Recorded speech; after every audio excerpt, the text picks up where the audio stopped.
Ehsan Safarnejad. Hi, how are you doing? Salam. Salam, and hello. Uh, Thanks for inviting me to your show. I'm doing fine. Well, thank you for your time. And yeah, just to be honest with you, I just recently found you on some. I'm sorry to forgot. I forgot his name. Is pretty like with a bearded podcaster. Like recently. Kevork Masya. Exactly. I'm sorry. Yeah, yeah. He's a great geopolitical analyst. So yeah, Isan, I'm originally from Iran. I was born there, but I immigrated to in '79 to Austria and then later to America and then back again to Austria. So I don't know, maybe you want to tell a little bit about your background, like because it's really fascinating. Well, there's not much to say. I was born and raised in Iran. Got a degree in artificial intelligence and robotics. Had a knack for engineering. Went to the one of the best universities in Iran, which is tuition free. The University of Shiraz, I was and born there, by the way. So if you, nice. okay, good. Nice. Yeah, and from there I got purely by chance into geopolitics. People seemed to like what I wanted to say. Then I found myself being invited to RT, Sputnik, all these different shows, and yeah, here we are. Well, well, would you admit, yeah, we live in crazy times, or are we on the For brink sure. of, I don't know, of a highly potentially, escalating at least Middle East war, and then, I mean, potential. I mean, do you really seriously think that the people, who are pulling the triggers, or I don't know, whoever that is, I mean, they all always talk about Netanyahu, but it's the whole system behind Netanyahu that is like pushing and orchestrating, or I don't know, planning a false flag attack. And I don't know, I don't want to go on a rant here, but maybe you can give like a broad, like a zoom out picture, or, so people have a, sort of a, I don't know, comprehension what's really going on behind the scenes. Look, I like the way that you framed it already.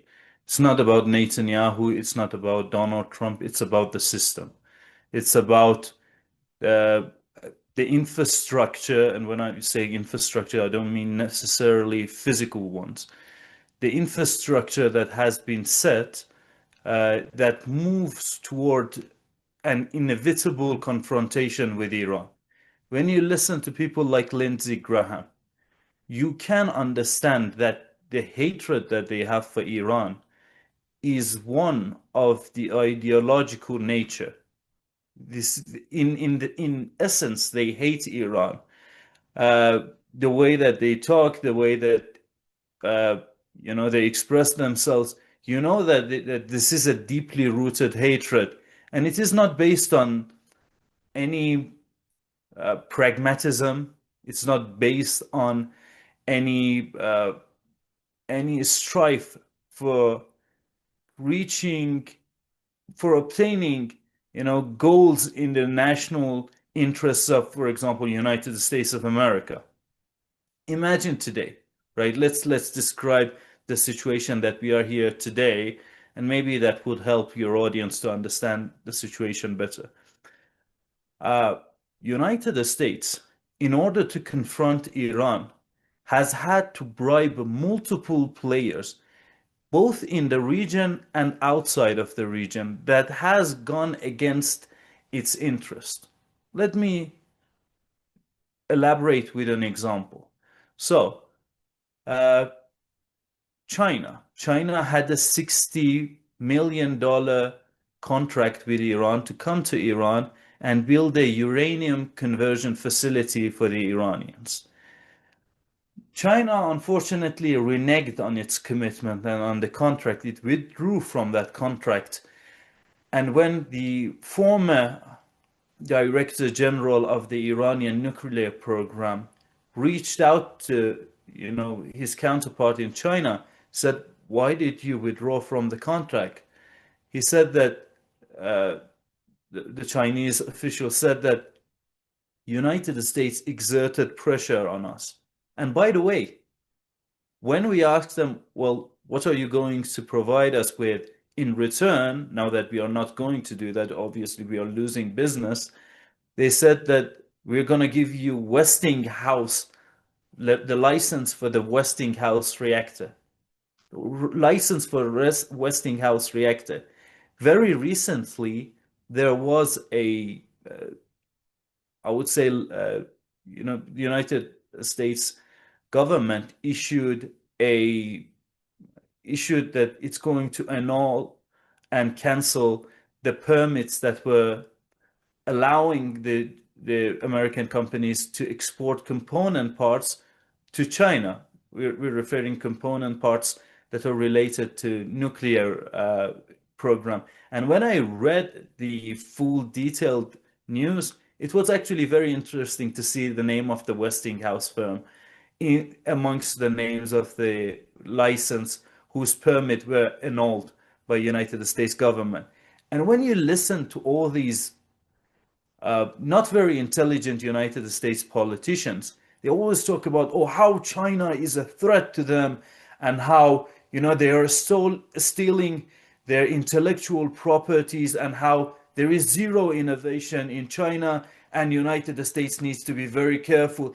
Then you see them exporting and permitting that very sensitive license and very sensitive component that is used in nuclear program, and then you start questioning everything, that to what extent this hostility towards Iran is based on national interests of United States, based on the fact that if you compare Iran and China, well, Iran is a very powerful country, but China is a superpower, right? And it has the second largest economy in the world based on nominal GDP. It has the first, largest economy in terms of purchasing power parity. And on the other hand, you have Iran, and you wonder if it's the correct policy to bribe the bigger guy in order to confront the smaller guy. In what crazy world does that make any sense? And I'll give you another example. The Chinese people, the Chinese government also understand the obsession of United States with Iran, and they have used that in order to, further increase their sphere of influence and do all kinds of things. I'll give you an example. There is this arms dealer, Chinese arms dealer, Li Fengwei. He has been an individual that has,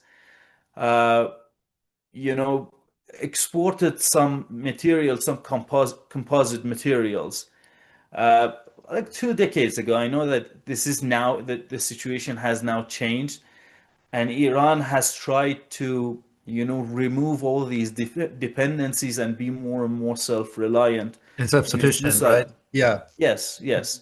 So when we are talking about Li Fengwei, it is very interesting because if you go and read United States documents, they say that China is doing this in order to, make United States be more involved in Middle East so that they wouldn't turn their attention towards Far East, where they would confront China. So the Chinese government also understands this, and they're sort of like dangling this, what's it called, the yarn, in front of like United States, and they're playing United States, right? And then you have all these individuals like Marco Rubio, like Lindsey Graham. Lindsey Graham is a deeply troubled person.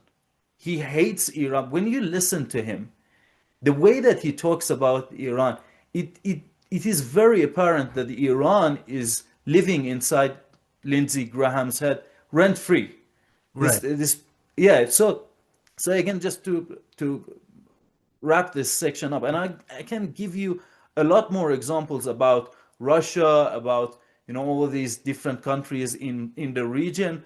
I mean, Saudi Arabia is a big example of how Saudi Arabia and most of the countries in the Persian Gulf, how they are being used, how they are using this weakness and this hawkishness inside Washington, D.C. in order to gain more and more things from the United States. As you know, my podcast is, I mean, as you've seen, is primarily focused, with everything that is connected, focused on Bitcoin, right? So, because I'm always interested, I've always been fascinated by the, root of control structures. Now, the figures that you've named, this Marco Rubio, is Lindsey Graham, all these, for me, I mean, we gotta just emphasize, maybe for the audience, these are just political, puppets, who are being handled. So I'm always interested, like, who's got really, like, that's why I always, been interested in the control structures of the central banks, the money system, the central banking systems, the military industrial complex, if you want. I mean, like the ones that we usually, I mean, or never actually, list. I mean, we hear about Rothschilds and blah blah, but we don't really, see the faces and the names and, the figures who are really pulling the strings. But, I'm just saying, maybe we should just, also explain there are some really, like, root systems, root structures behind those puppets. Yeah, so look, actually, the monetary aspect of it is actually, again, against this hawkish paradigm, the hawkish mode of operation towards Iran. But the thing is that the Iranian economy, it's rather small in comparison to all these different countries. So the opinion of these institutions oftentimes gets vetoed. I mean, we know that there are a lot of lobbies working in the United States. And I mean, when you have something like APAC, I mean, what chance does Iran have in order to, with its rather small economy, to go against, like, Israel? And then when you take into consideration the kind of financial ties that Israel has to United States, then it becomes clear that from the monetary standpoint, there's actually very little that Iran can do in order to create this deterrence. There is this video of Donald Reagan, like he was the Secretary of Treasury during Ronald Reagan's time. And there is a very famous video in which he is standing by Ronald Reagan, uh, who's at the podium and he's giving a speech. And it's very interesting. This individual kind of whispers in the ear of United States President, supposedly the most powerful person in the world, and he says, I don't remember the exact thing that he says, but I think he says wrap it up or finish it sooner, be more quick, something. It takes really a lot of guts, to tell the US president that. But I think that he came from Merrill Lynch, right? So that kind of power exists. But then when you talk about Iran's economy, and the situation has only exacerbated, because of years and years of sanctions, then it becomes questionable. These puppeteers, to what extent they can influence so that they would, gain access to Iranian economy and get a footnote, uh, get a foothold, in our economy so that they would benefit. The answer is, really, really, not that much. Although it is very interesting to notice that, I believe that years later, people will start talking about how United States excessive use of sanctions against Iran uh, was the inevitable doom of the empire. United States, under the second administration of Donald Trump, has imposed 11 major rounds of sanctions on Iran. And the effects that it had on the Iranian economy has been very mild, very, very mild. And if you listen to Richard Nephew, the person is the author of The Art of Sanctions.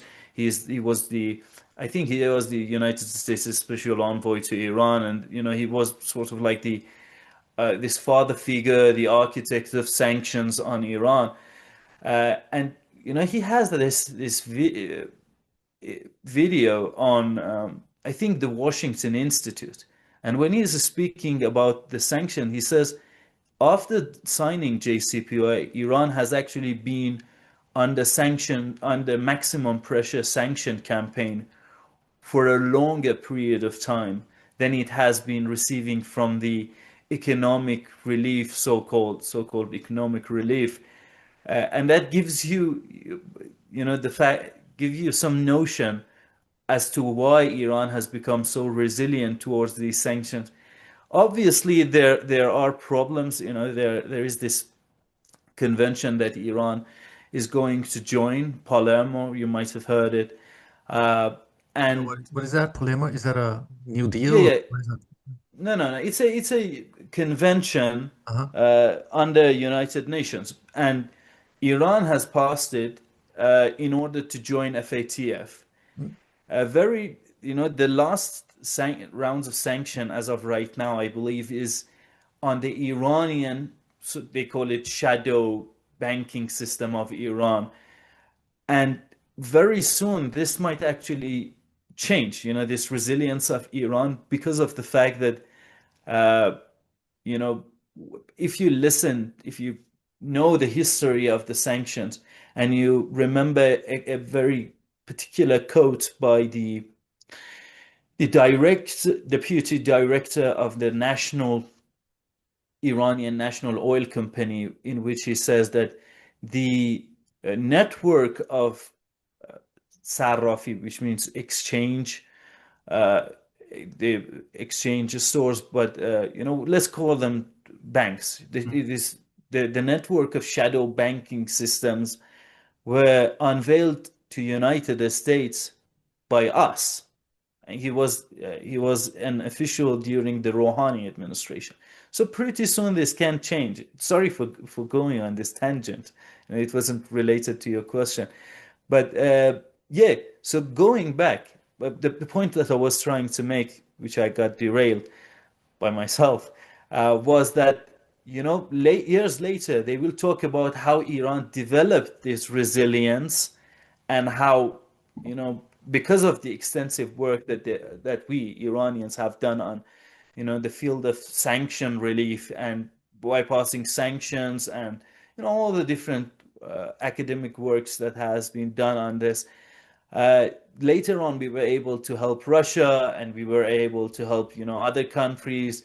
The necessity for developing an alternative transaction system, something parallel to SWIFT, became clear to every player in the region And and in because the of the world. systemic, sanctions and embargoes that have been, I mean, otherwise Iran wouldn't have developed on every imaginable level on that. I mean, this is so admirable. This is what I had discussed with, your colleagues, not your colleagues, but, Iranian military analysts, I said, this is admirable. It's amazing. It's really amazing in the last, I don't know, whatever, 40 years, through the sanctions embargoes, because of that necessity, the people, the governments, the universities, the researchers, the scientists, whoever. That's what Khamenei said. He said, it's time that others start copying us and not we copying the others. Isn't that right? Yes, Ayatollah Khamenei said that, but there is a context to that. Okay, go ahead. Yeah, so I actually hold, a rather opposing viewpoint on that stuff because people always talk about how sanctions enabled Iran in order to become self-reliant. This is actually false, and let me clarify. You look at Cuba, a country that has been sanctioned longer than Iran. It has failed to replicate a fraction of what the Iranian uh, state has been able to accomplish under sanctions. So a country that was sanctioned for a longer time failed to do so. Similar with Syria. On the other hand, you have China, a country that wasn't sanctioned and was able to achieve a lot of great things. So if you have examples on both sides, a country that was sanctioned wasn't able to do what Iran did, a country that was sanctioned achieved greater things than Iran, then you will start understanding that this is not so much about sanctions being imposed on you and you being forced to do something, but rather a mentality that exists in Ayatollah Khamenei and many Iranian scientists and engineers. I'll give you an example. During the early 2000s, a news broke out that actually shocked, many people. Uh, I would even say the world, that this Iranian company has developed a CPU inside Iran. We're talking about the time before these serious rounds of sanctions. Iran has always been under sanctions. We're talking about the Islamic Republic. What is the Uh, CPU? Sorry, what is that abbreviation? Central Processing Unit. Oh, sorry. Yeah, I'm not a, yeah, thank you. So, yeah, okay, thanks. Okay. Yeah. So what you use in your PC, in your mobile phone, they did that. And let me be clear, the CPU was actually a failure. But here's the point: they did it. And had they not been under sanctions, they could have done more and more and gradually succeed. When if you are an engineer, here's the difference between me and like these other people, is the fact that once you have many political commentators and they come usually from political sites. These people, throughout their entire life, they haven't produced a single item, no matter how miscellaneous and useless that item would have been. It would have still present them with the challenge of producing something. Once you actually work in the industries and you understand that for something like sandpaper, for manufacturing sandpaper, I would say that this is the bare bottom and the absolute lowest form of technology that you can have, which is essential, for you making stuff. And once you understand, in order to produce sandpaper, you have to export things from 6 or 7 different countries. Uh, in order to be able to do that, you understand how exhausting and frustrating this effective sanction on an industry can be. So, in what context does Ayatollah Sayyid Ali Hosseini Khamenei say that? Well, it's in the sense that, have you ever been on a trip and everything go wrong? You have had a flat tire, and then your friend forgot the keys to the car. You got locked out, and things go wrong, and then you have to walk a certain amount of miles or kilometer in order to reach a stop, get help, and do all these kind of things. But you turn to your friend and say, well, at least we get a good story out of it. This is the same thing that happened. They mean it through that context, through the context of we don't really need to capitulate and make excessive concessions to United States in order to become powerful and successful, because of the fact that we already have gone through this. Again, there is a context to that. Yeah, yeah, I And that, understand that, but still, the status quo right now, after I don't know, 40 years or something. I mean, it's amazing. I mean, I mean, I have to admit this that whatever the scientists, the engineers, the nuclear engineers, the plasma scientists, I think there's even a field of science and technology that's been so compartmentalized and still secret, sort of in Iran. I'm convinced of that because I've my sources, but. I mean, we have to admit they have somehow gone beyond the what do you call it, the standardized the cubicle of books of research that has been done. So they had to do.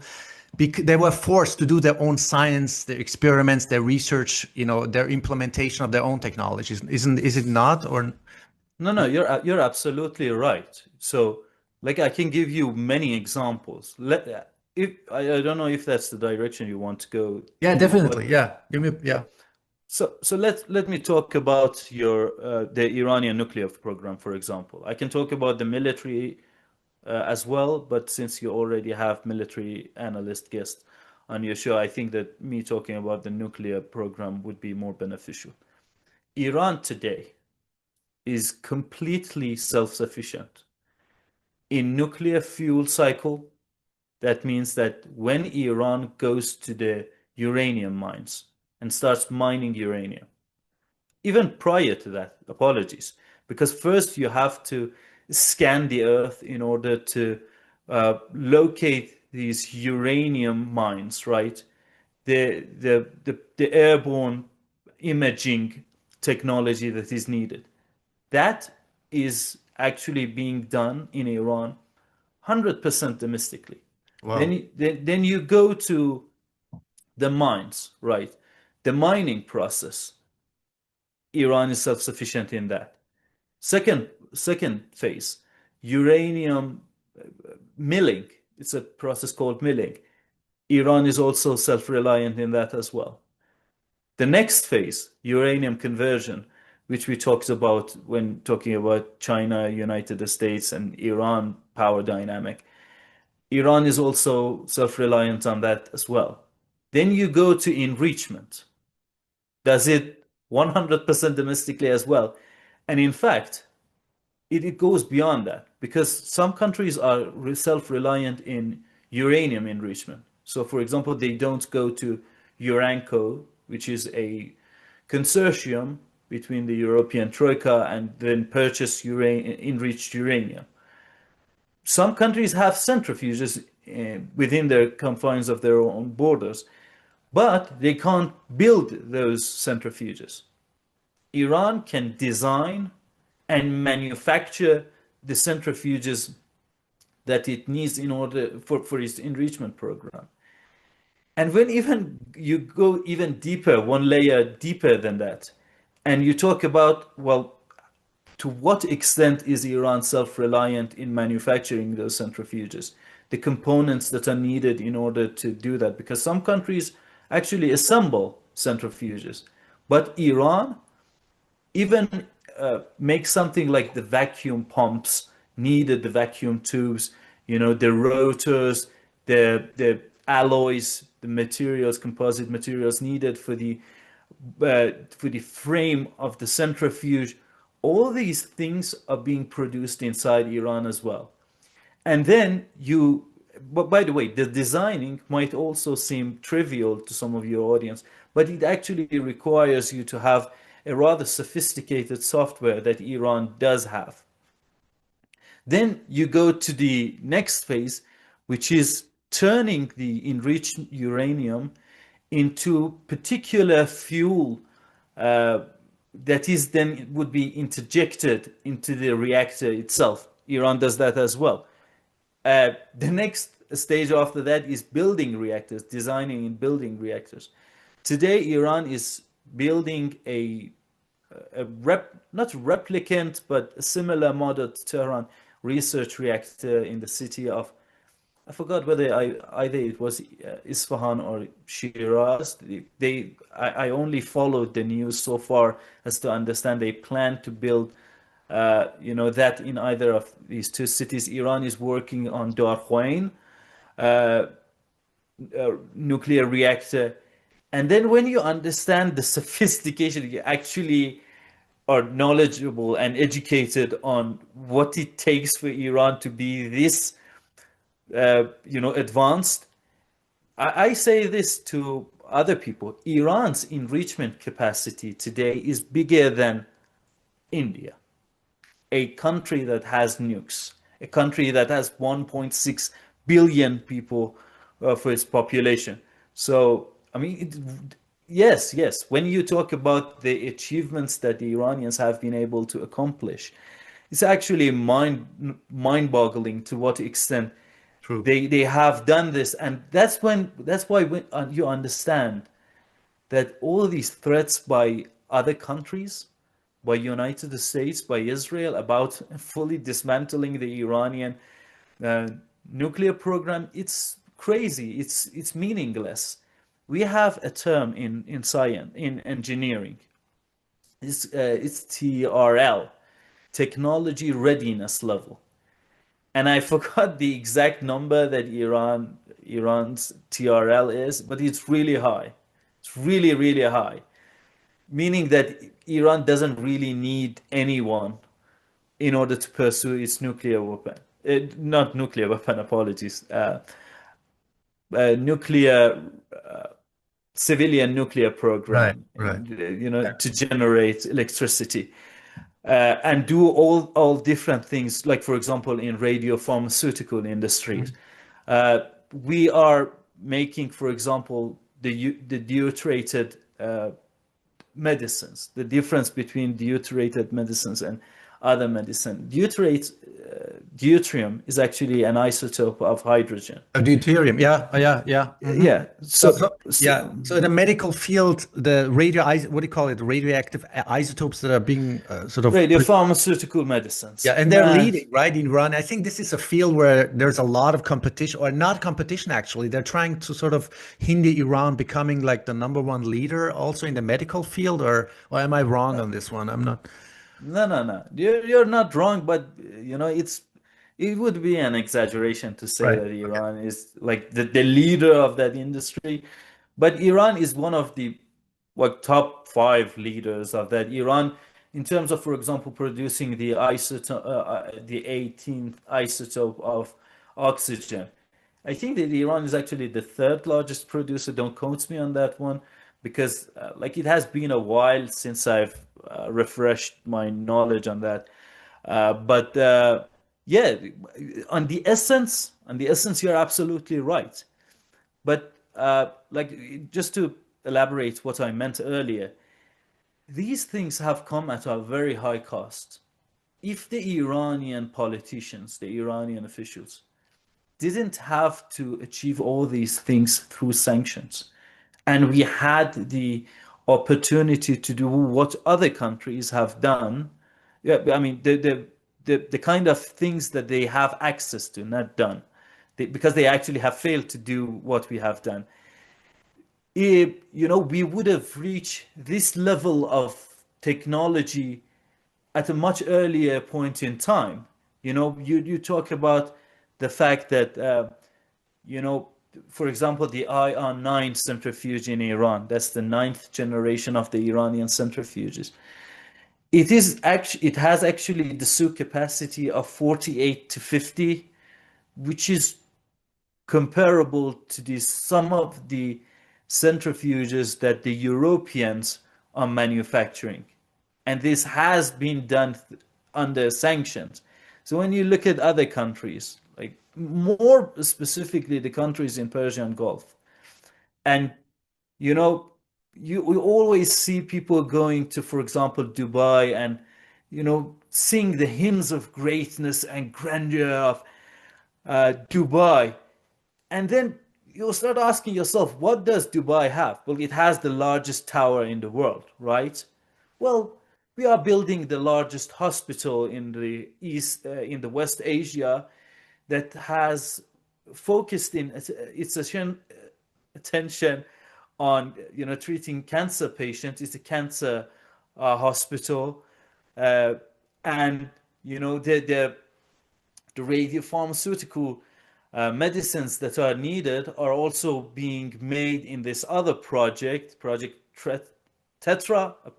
Apologies for the previous mispronunciation. Tetra is the name of the project, and they're expanding upon that, and they're developing that as we speak. And then you see this difference, and then people, imbecile politicians make the comments that Iran has an opportunity in order to be great.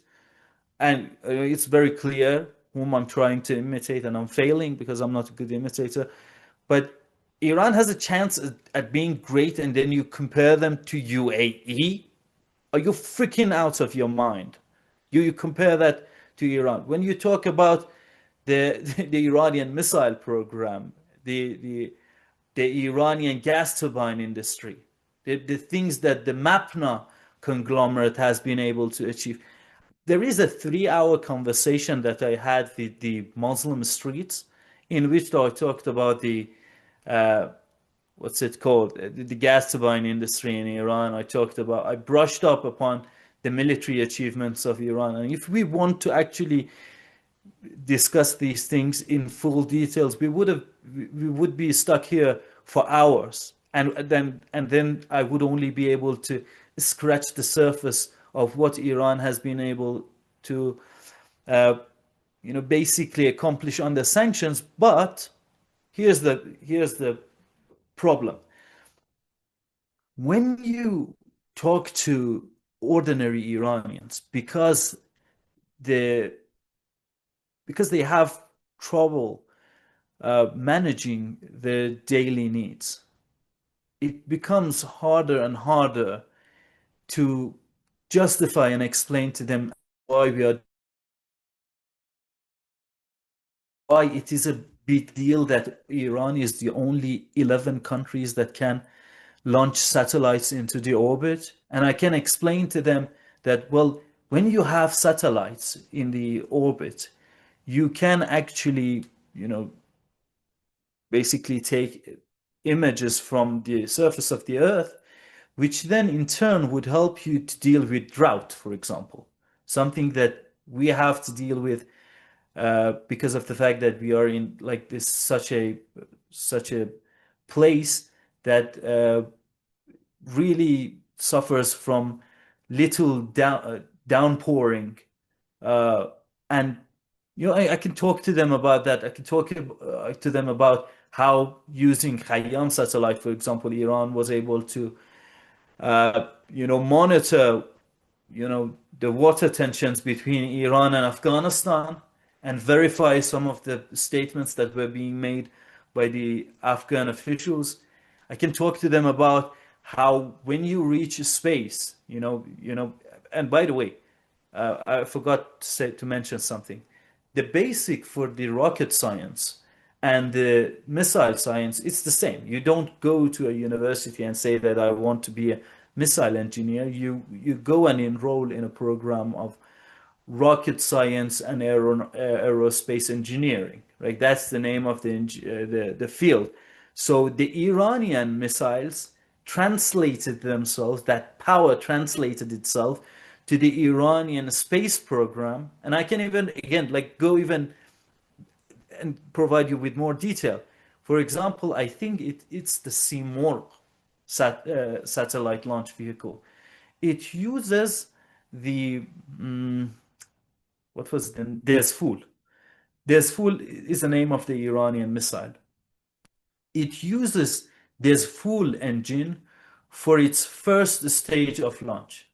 So, contrary to what the American politicians actually assert, that the Iranian space program is a cover-up for the Iranian missile program, it's the reverse. The technology is pouring from the military industry to the civilian industry in order to make the lives of average, ordinary Iranians better and better, to make them more prosperous. But again, because of the kind of stranglehold that they have on media, because of the fact that, look, how much convincing would this be if I didn't have to explain to a father who has lost his child due to sanctions? 4-year-old Ava was killed, in my opinion, due to the sanctions imposed on Iran. She was suffering from something that we call these patients butterfly patients. They Yeah. deal with a condition called epidermolysis bullosa. Yeah. Familiar with So that. you get so you get all these wounds Yeah. on your skin, on your mucous membrane, and on like different places on your body, and you need particular kind of bandage. The people who are suffering from that condition can't really use the bandages that you and I use. And due to the fact that it's a rare genetic disorder, like I think one in every like 50,000 people are dealing with that. Because the population is so small, the demographics of that people who are dealing with uh, epidermolysis bullosa is so small, and you have very limited amount of funds that you need to invest in different industries. You can't go and invest a lot of money in order to address their needs. And in fact, the companies, the firms in the world that are making profit are doing so by selling their products globally. That's how they make their profits. Otherwise, they would have to sell every bandage for like the price of a house, in order to remain in the business, in order to be profitable. So that's the problem. That's the problem. When I say that, you know, the sanctions have had a lot of effects on the Iranian people and the Iranian industries. This is based on I think that we are talking about two spectrums when we listen to the pundits, to the analysts talking about this. On one end of the political spectrum, they say, well, sanctions don't mean anything, which basically undermines everything that Iran has been able to accomplish.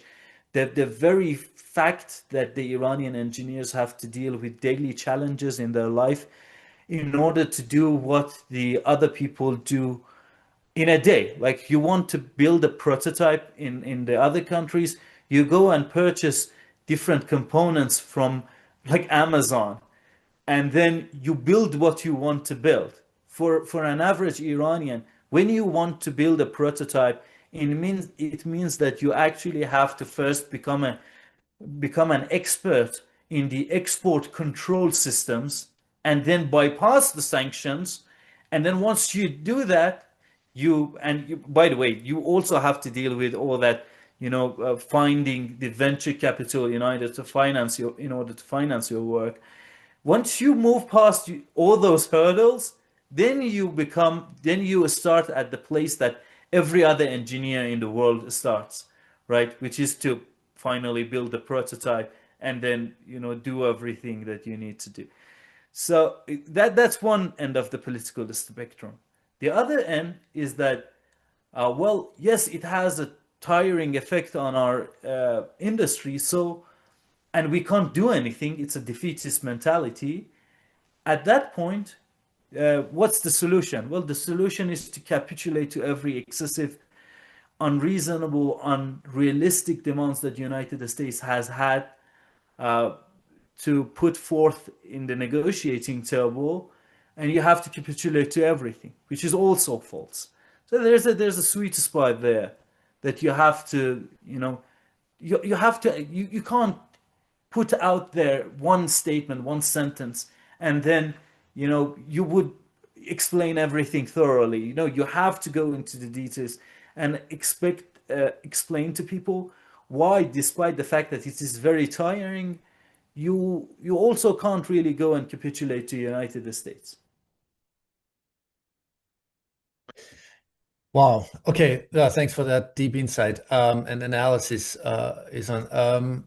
Let me ask you something. I mean, do you let's go back maybe to the beginning of our discussion. Like, if whoever this Netanyahu and or Israel, United States, whatever that complex is, who really wants to go to war or who wants to have Iran decapitated or their peaceful nuclear structures destroyed or whatever the motive is. My question is always, I mean, they cannot be. First of all, they cannot be that insane. They must know this will lead You to would be it's surprised. inevitable, right?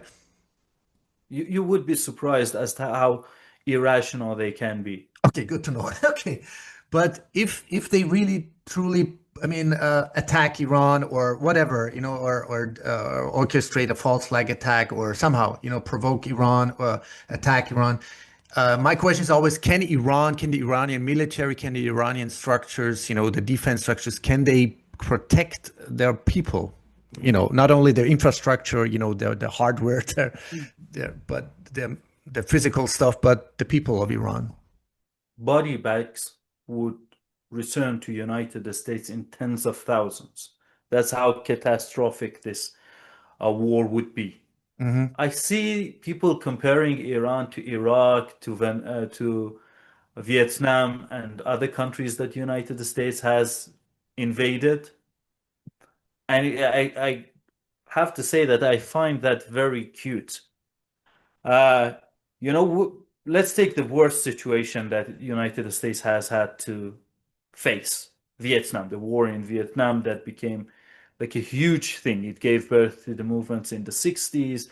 The entire anti-war coalitions that exist today are basically remnants of that, plus they built on the foundation of that movement.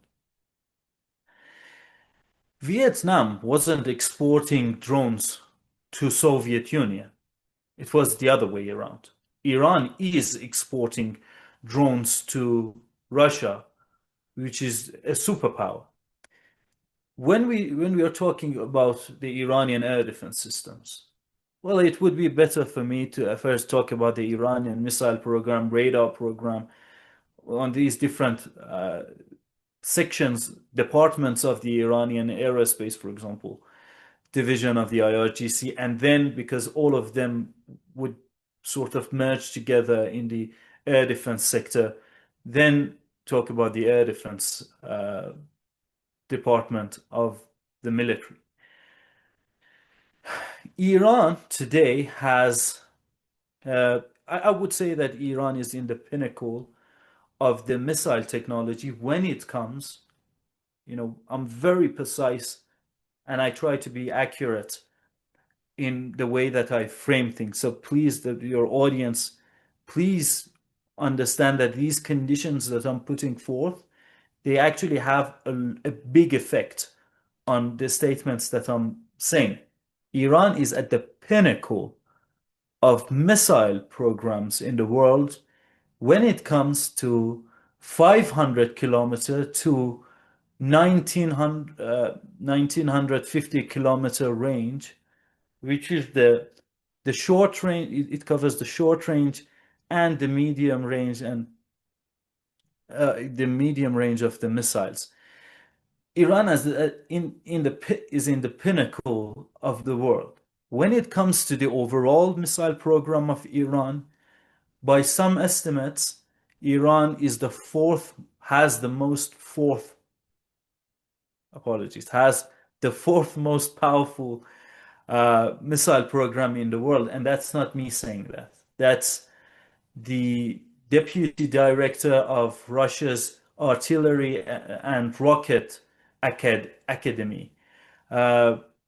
He said this, and while his opinion is not the be-all and end-all, it provides you with a frame of reference. It speaks volume to what Iran has been able to accomplish. So fourth most powerful missile program in the world that has hypersonic weapons. It has, hypersonic missiles. It has liquid fuel propelled missiles that carry, for example, this news broke out very recently. Iran tested a missile with a 2-ton warhead. Yeah. Yes. It's sort of hypothetical. And what, as for what? I mean, 2 ton of what? I mean, just explosives, or what is that? What do you mean? Yeah, explosives. Okay. We're not talking about unconventional, warheads.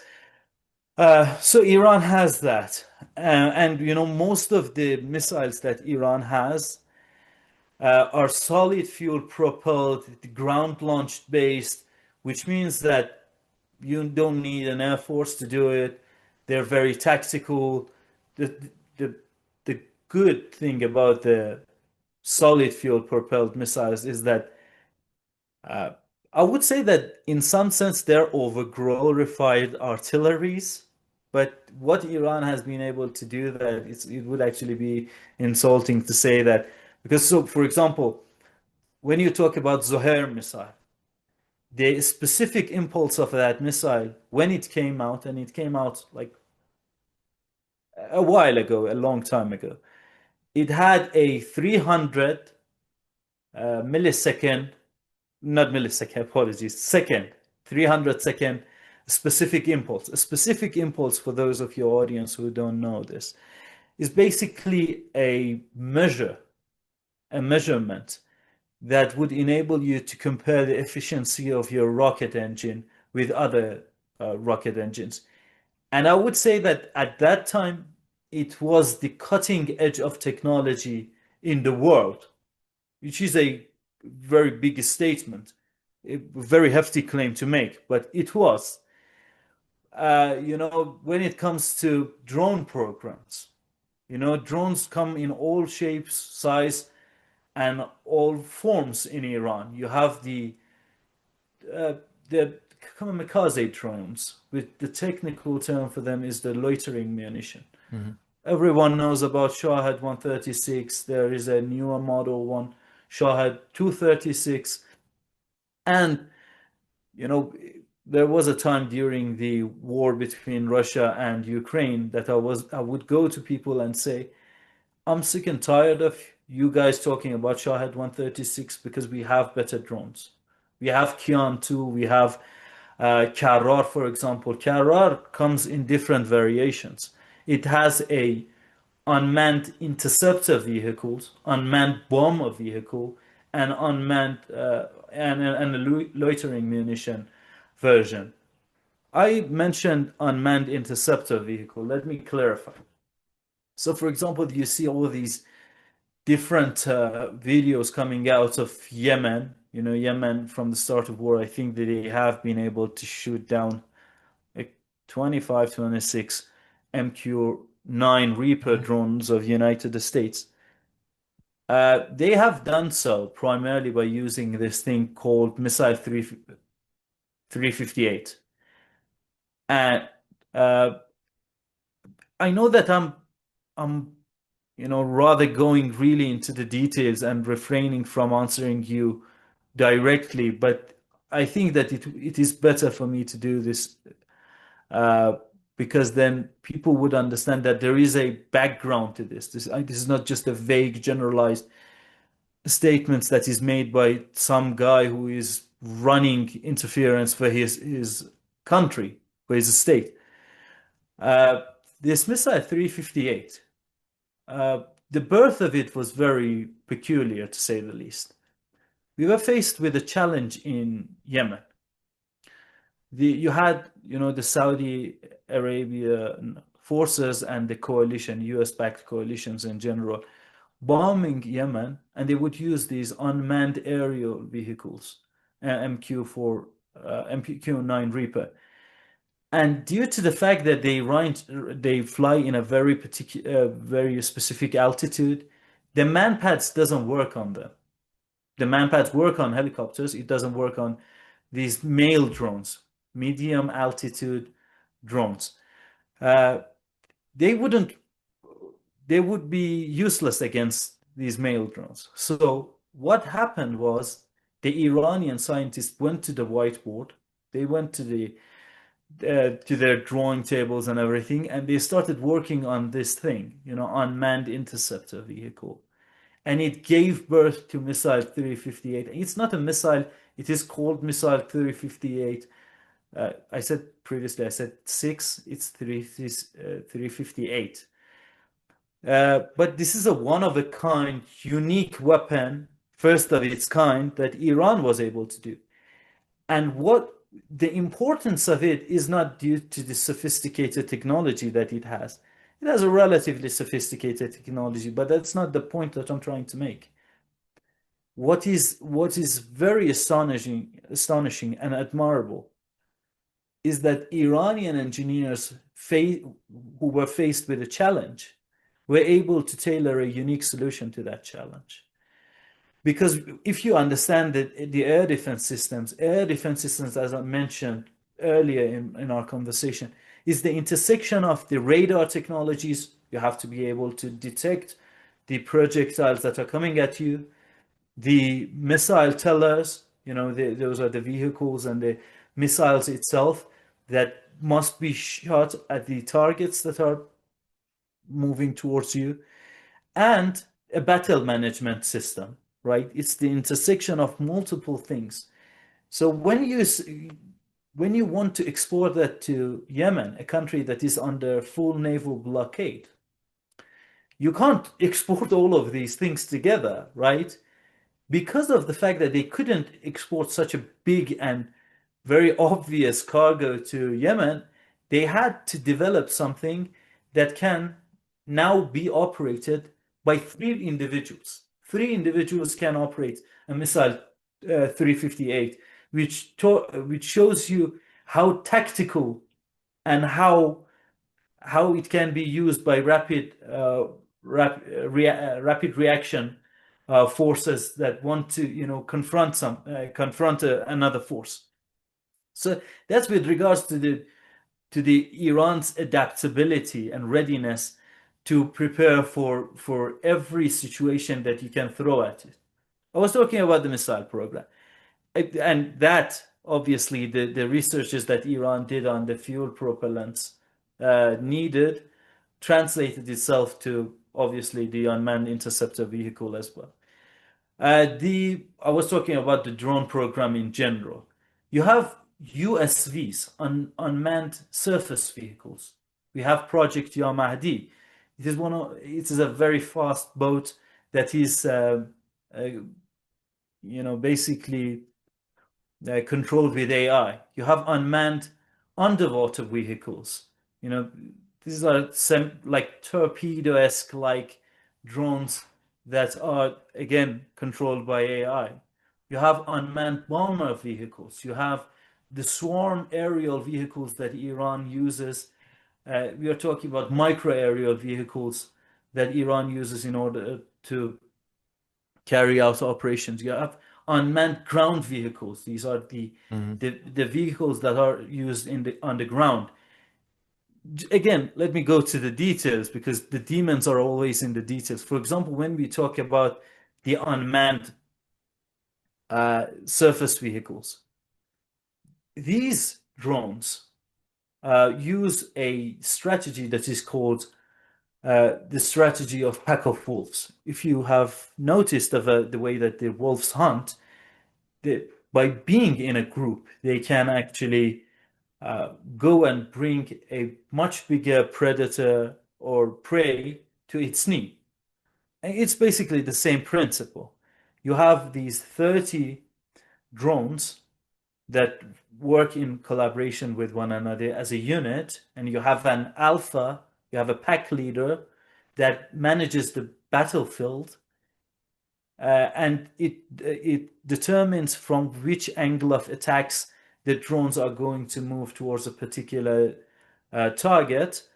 If you take out the pack leader, the second in command will take its position. If you take that one out, the third in charge, and so on and so forth. So we got the Uh, layers of defense mechanism, sort of, right? yeah, yeah. So that's the drone program, Right. the air defense program. I should first explain the radar technology. We And have, to be honest, I mean, I'm sorry to interrupt you, but is it true that majority of what you're talking about, all those systems, the defense, is to majority of them domestically developed and implemented, and partially maybe better adapted? What do you call it? Like reverse engineered, or they made a better model out of that whatever drone they caught like many years ago. I mean, do you know what I'm saying? Like, how yeah. much of it is it like just domestically?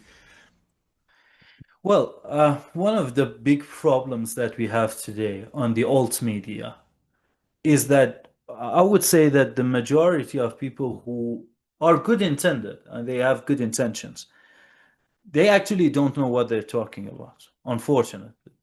They come and say, oh, Iran reverse engineered the S-300 of Russia and this and that.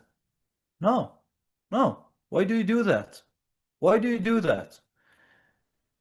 The first batch of S-300 that Iran received was provided to Iran in late 2016. The first Bava 373 that was unveiled, I think, in March or May. I think it was March of 2016. So it predates the time that the S-300 was exported to Iran. Why do you do this? I mean, there is absolutely zero expertise when it comes to Iranian and the analysis on the Iranian weaponry. And these people have big names and they go on every shows and they repeat these same allegations. And it's very easy these days to become a political and slash military commentator on these YouTube Oh, that shows. was You funny. you just have to have you just have to say, well, Iran has reverse engineered from Russia and China. Yes, we have reverse engineered some stuff, and Iran does not deny that. So, for example, when you talk about, for example, anti-tank guided missiles, Cornet was reverse engineered in Iran, and it is called Dehlaviye. It is used under the name Dehlaviye. The TOW missiles were reverse engineered, and it is being operated under the name Tufan. You know, two anti-tank guided missiles, one from Soviet Union, another from United States. Iran reverse engineered both of them. Iran has also done, you know, has reverse engineered RQ 170, which is being operated as Shahed 171. I mean, there are different variations. You have Shahed 171, you have Shahed 181, Shahed 191, and other models that are being used in Iran. And yes, that is true. Iran has reverse engineered a lot of these And things. made a better version. You do not. They don't not only reverse engineered, but they made a much better. I don't know, with better. I don't know, features or whatever, like technological features or whatever, right? Yeah, so we don't have the kind of money that is needed for research and development to the extent that other countries do. Many military projects don't actually leave the desk of the designer. Then ones that do, they go and they are rejected by the CEOs and like all these people inside the military firms. The ones that are not rejected at this level go on to become a prototype. The prototypes, if they are meeting the standards of the company, then is represented to the state. If the state approves that you might go this far, and then the state would deny you. Like, we don't have this kind of money. You're on the sanctions. And if you look at the Iranian military budget, one of the things that make you really admire the work that these engineers have been able to do is due to the fact that when you take into consideration what a low budget Iran has, and when we're talking about that, I'm not trying to trick people. So if you it's very good that you have a background in finance and economy. You understand what I'm saying. We're talking about per capita, not just per capita, because the per capita thing can be also justified. Well, you have a bigger population than your economy. That's why your military budget is low. Both in terms of military budget per capita and military budget uh, divided by the GDP, per GDP. In both these aspects, despite the fact that Iran has been able to accomplish so much and Iran has been placed in such a perilous region, Iran has been able to accomplish these things. Why? Well, because we don't go to the whiteboard. Oftentimes we try to refrain from do that. In case of Yemen, and what I explained, we had literally no other choice, because there was nothing like this for us to reverse engineer and then expand upon. But there are a lot of things that you can use as the main starting point, as your inspiration, so that you wouldn't have to do all these things. Yeah, so to continue with that, when we talk about the radar systems, radars have different bandwidths, right? You start from HF and go all the way to the S band. Iran designs different radars in practically any bandwidth that it wants. You have different technologies. So you have active phased array radars, passive phased array radars. Iran does that as well. For example, these radars that were used in Arman air defense system, which I'm later going to expand upon and explain what Arman does. But it comes in two variations. One of them has actively scanned radar. The other one is the passive phased array radars. These are two radars with a very big, it has the basic structure in the same way, but there are minor differences, and there are benefits to having each of them.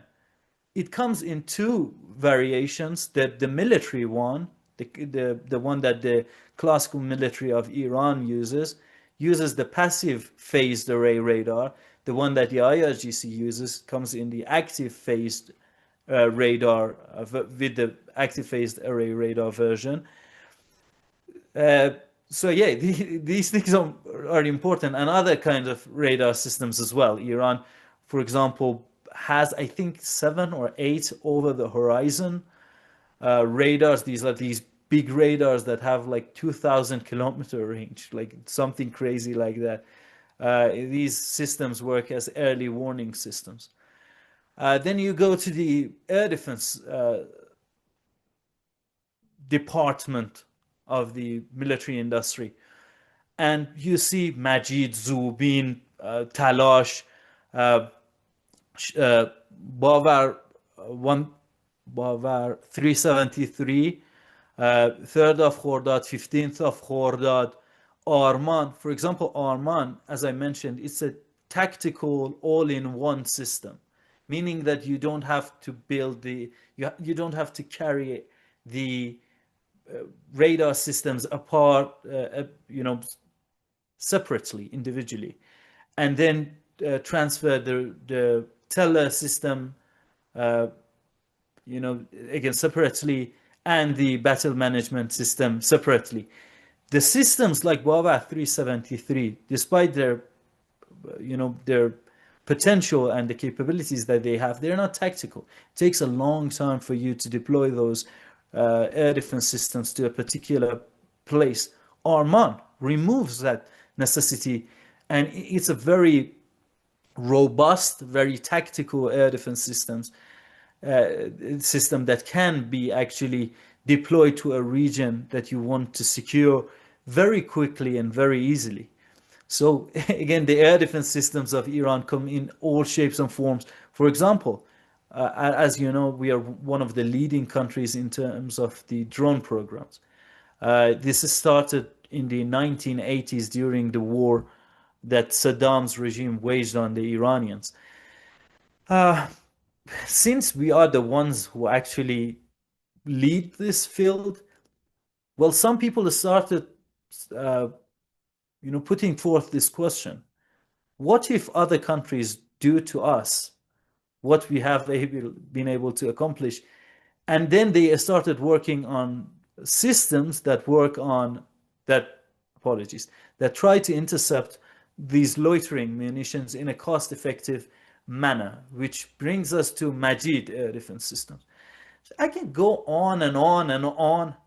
I can, and this is just the surface of everything, Right. because I know that if I get into too much details, I would alienate your audience. Yeah. But can But I ask you, like, Oreshnik, Russia's Oreshnik system? I mean, it's because you mentioned hypersonic.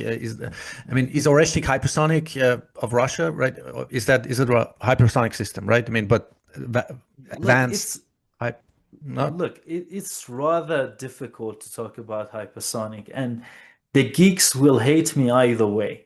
The geeks will hate me either way, because when you talk about a hypersonic missile, it's not just about moving in the hypersonic regime. You have, when you move past the 2 Mach, Mach is Mach is the speed of the sound. So when we say 2 Mach, it means twice the speed of the sound. The missile moves at that velocity. That's supersonic, two times the speed of the sound, or anything above that. When you move past the 5 Mach threshold, you enter the hypersonic regime. But that's only with regards to the speed and the velocity. exactly. Yeah. Your missile is hypersonic in terms of its speed. But when you talk about the missiles, well, you also have to explain that there is a definition about the hypersonic missiles. They have to move in a particular trajectory, and they have to be able to maneuver Maneuver. Yeah. both Yeah. Now that's both why I mentioned the vertically. Oreshnik specifically. I mean, does Iran have like a similar, identical Oreshnik, or is that just a Not similar to Oreshnik. No, but we have things. I mean, it's very hard to answer that question, because it's a very generalized term. Some people might frame things in a particular manner that would say, okay, this particular Iranian missile is the equivalent of Oreshnik. Because one of the things that made Oreshnik is so capable is the speed. Uh, so if you use that as a frame of reference, yes. In other ways, It's not no. only the speed. The But way I understand it is that it's somehow how it disperses its. I don't know. It's.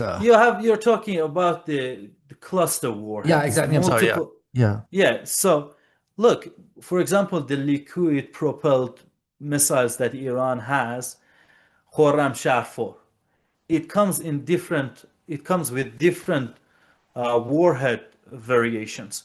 One of them is a single warhead, 1.5 kilogram. It has a massive uh, explosive material in it. It can inflict substantial damage to a target. Another version is the MERV version, multiple independent warheads that are built within the main warhead. The airframe of the main warhead breaks down, and then you have multiple warheads that are launched at you. There is also another version. I think that the warhead breaks down to four the main warhead breaks down to four warheads. Then you have also another version that each warhead breaks down into 80 sub-munitions. For that, we don't really use the term warhead. 80 105 millimeter grad artillery rockets. And, each of these warheads are used in order to target a specific, place or base, whether you're talking about a military base, whether you're talking about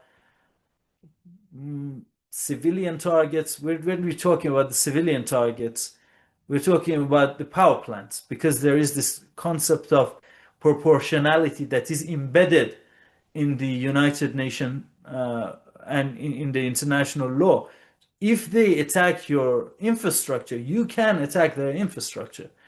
So each of these I'm not talking about specifically targeting civilians. We are highly against that.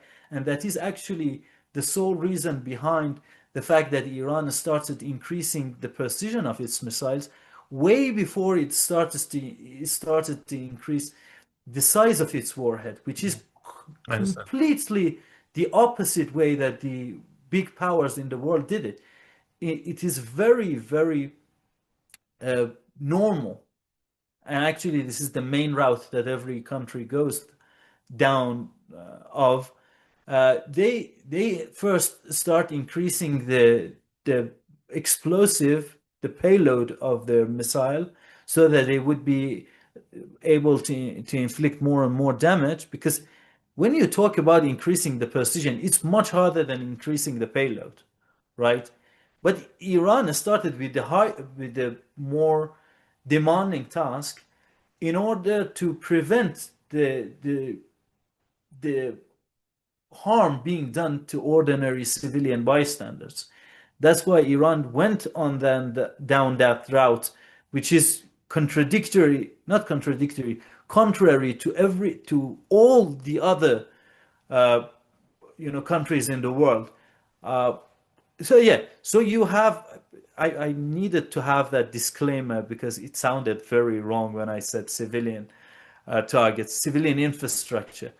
You have these three warheads that, for example, Khorram Shah 4 can use. And in fact, Khorram Shah 3 is a more sophisticated missile, but that hasn't been unveiled yet. You have the hypersonic, I would phrase it as hypersonic glide body Fatah 1 that has a mid-course velocity of 16 Mach. The moment of impact, it has a speed of 9 Mach. You have Fatah 2, that is a hypersonic cruise missile. Extraordinary technology. It's completely baffling, even to a person like me who understand things to a certain degree.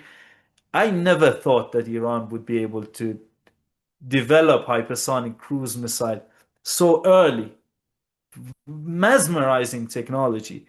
And Iran did it not by doing everything that the other players do. So they go through, the testing of ramjet engines, the scramjet engines.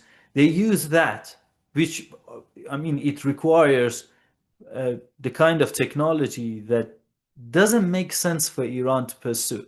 I mean, Iran has ramjet engines, but it doesn't make sense for you to use that in a missile because missiles are one-time use only, right? So, from the economy of war perspective, it doesn't really make sense for Iran to go down that route.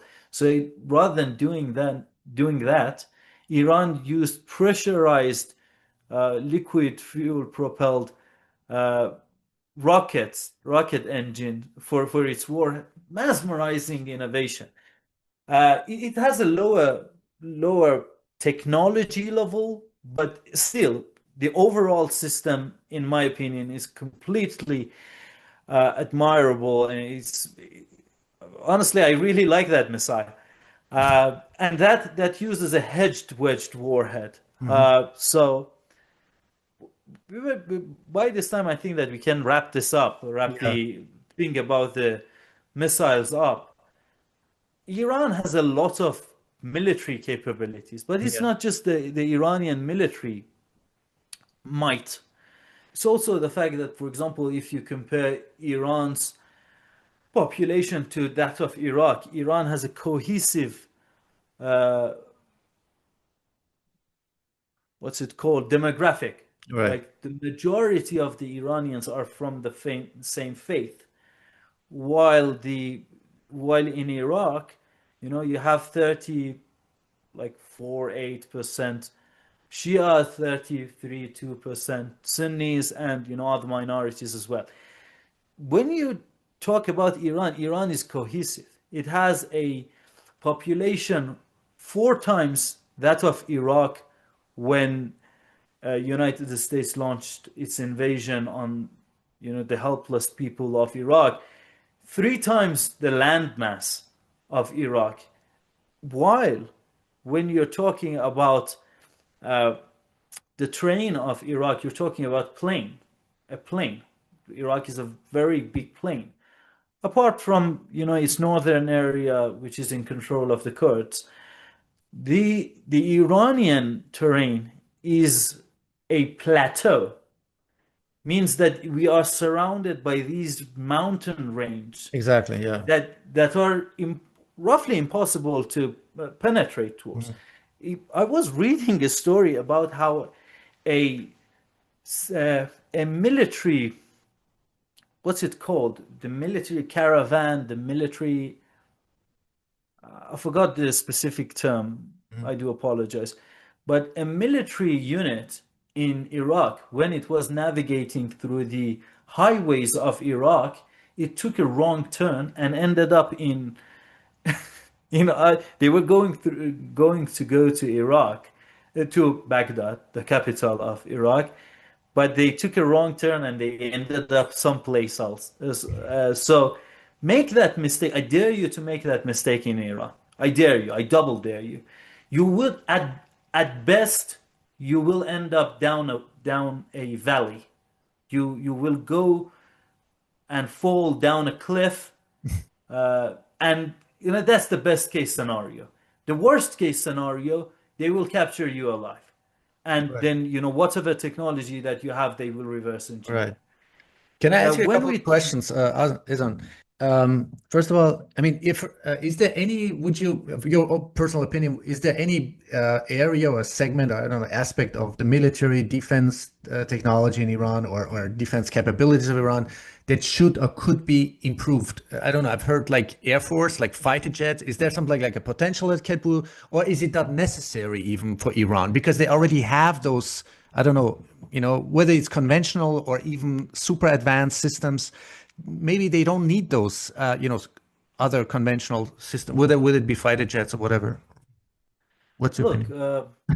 Air Force can't be neglected. When Iran carried out an attack on Israel, I'm talking about the first True Promise operation, Iran launched a drone swarm on Israel. And what the allies of Israel did was that they scrambled these fighter jets in the air and they started shooting down these drones. You know, when you talk about military and each department within a military industrial complex, you have to understand that it's very much like a rock, paper, scissor kind of situation. The rock beats the scissor, scissor beats the paper, paper beats the what was I saying? The Yeah, paper yeah, beats I used to the play that rock. a lot. Yeah, yeah, Yeah, yeah. anyway. It doesn't matter. Uh, so yeah, each of these different divisions in a military have a unique role to play, and none of them can be neglected. We need to upgrade our Air Force, and I must add to that very quickly and to a great extent.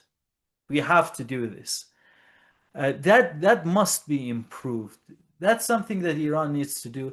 I would say that the Iranian Navy is also needs to be improved a lot as well, but to a much greater, much lesser extent than the Air Force.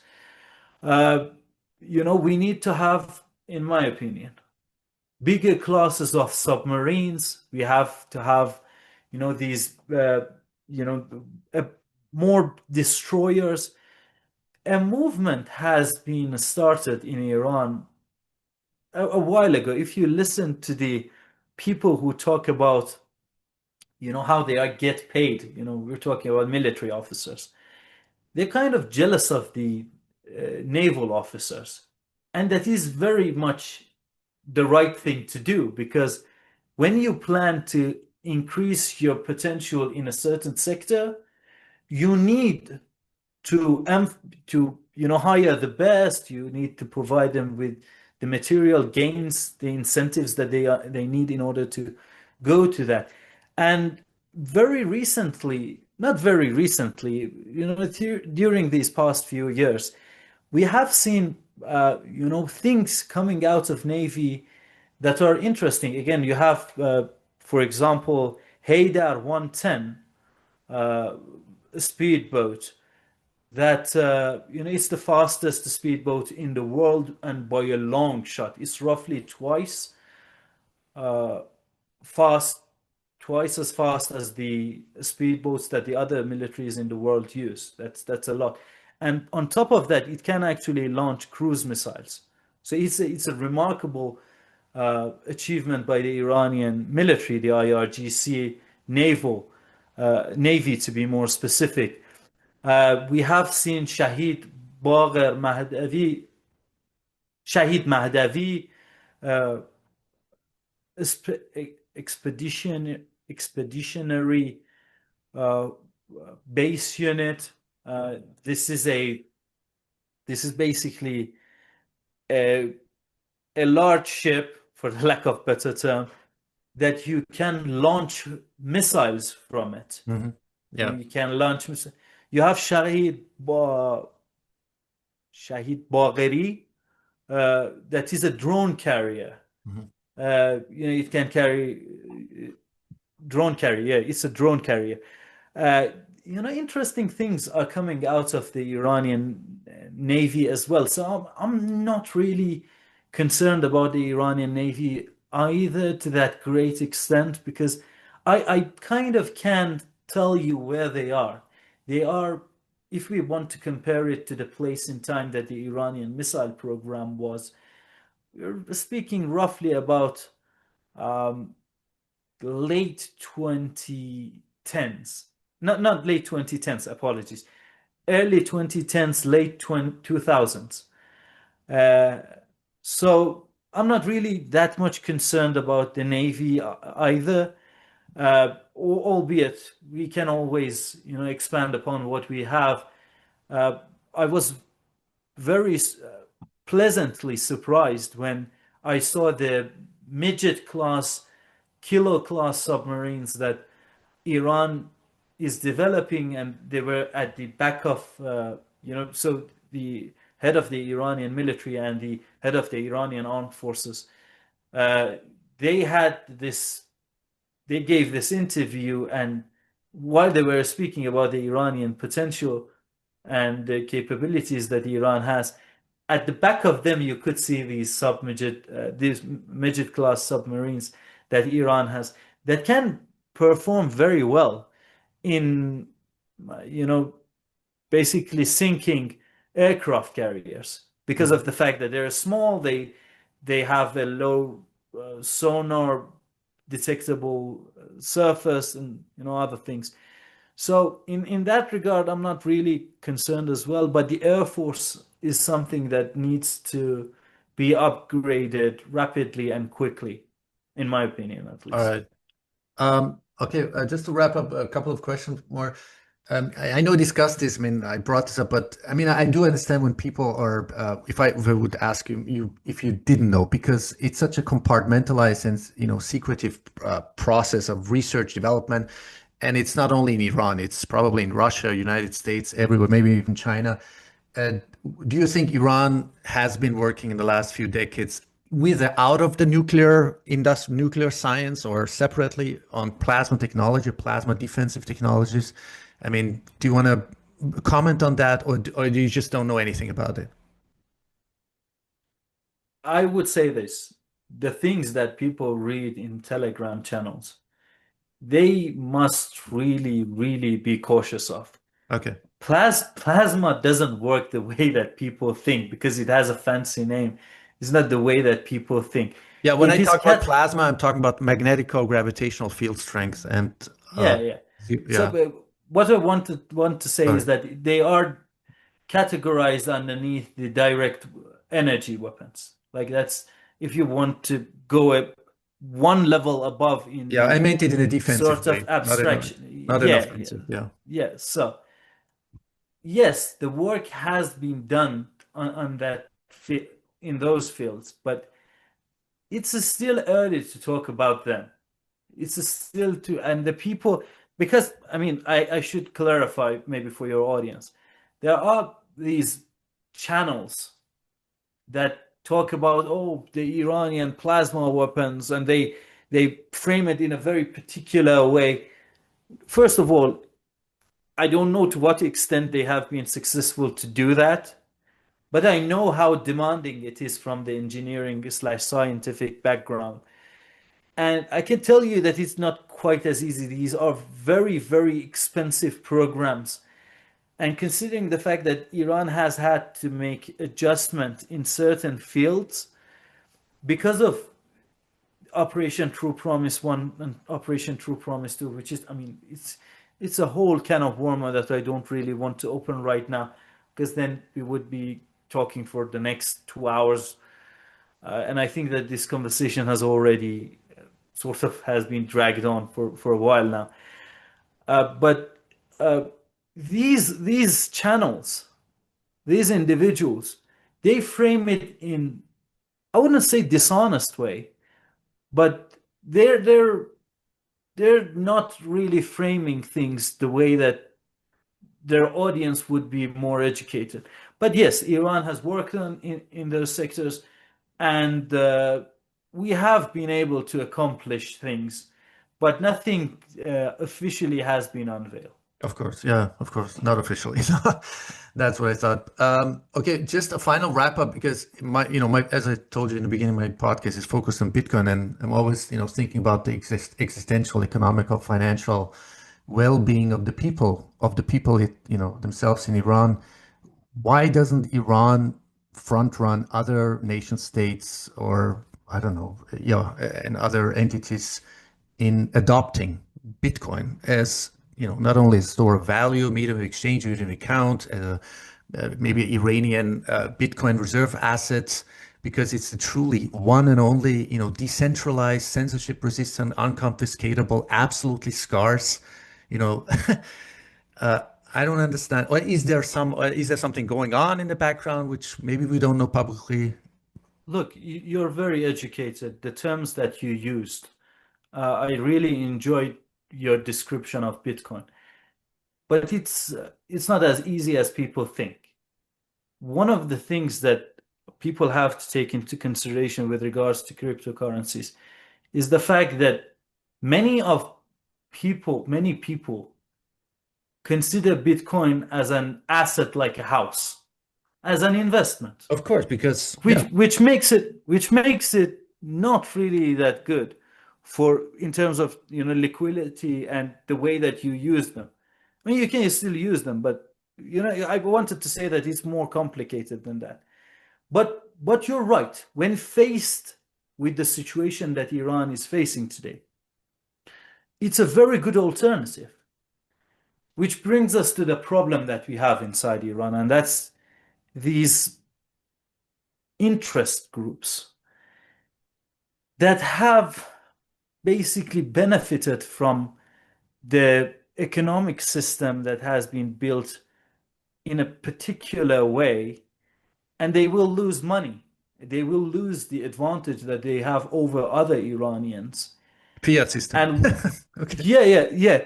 And that prevents them, I mean, that makes them very angry about any potential move towards the cryptocurrencies, the digital currencies, the central bank digital currencies, CBDCs, and other forms of payment, even if it includes like something like barter.